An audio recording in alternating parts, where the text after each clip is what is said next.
turn Acadiana is Ollie Bear.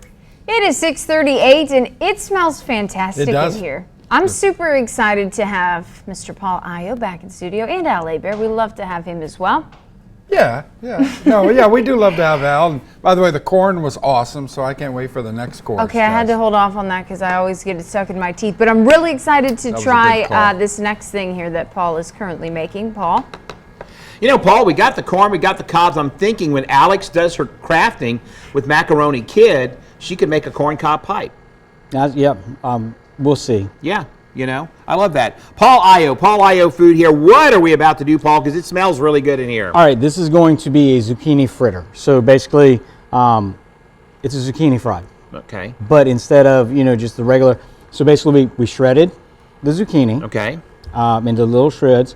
Then we use some, I used manchego. You can use pecorino romano. You can use several other hard cheeses. Now, Grounded those up inside. Paul, Yeah. I live on a river. Okay. What is manchego? Manchego. Manchego.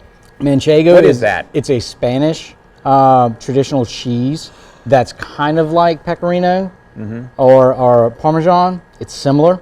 Okay. It's usually a hard cheese, and it just has a wonderful flavor. Now, pecorino, that's a cheese too? That's also a cheese. See, I don't get out a lot. I'm like an American cheese guy.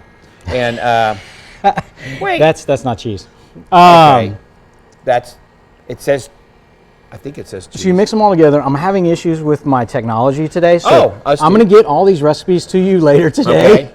I apologize, people. So you grate the cheese. grate the cheese, the egg, the panko breadcrumb, and a few other ingredients, and then you just fry them up. And one of the keys here, so we take it and you drop it in the pan. You make sure your pan is at the correct heat. How hot do you want it? Mine is at 375 right now. There are some pans you only need 350.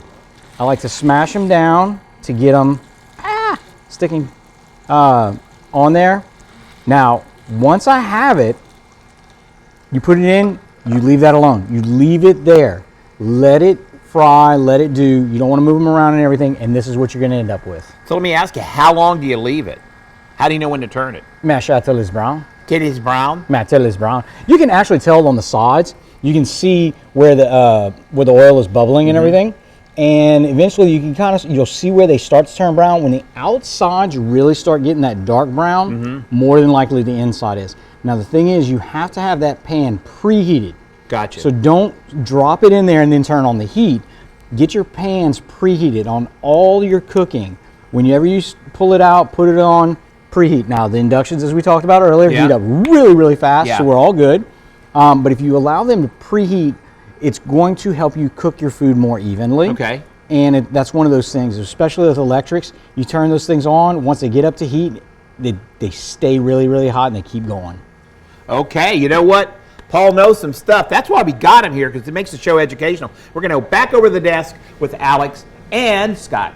Well, Al, it was such a good call. We knew we were getting a great chef, but Paul brings so many other elements. Education. He's like Mr. Wizard. He knows Bill stuff. Nye the Science Guy. Education and new gadgets for us to try and find on Amazon. He knows stuff. Okay, guys. Well, thank you for that. We're going to get a check of the weather for you. Storm Track 15 meteorologist Adam Olivier standing by.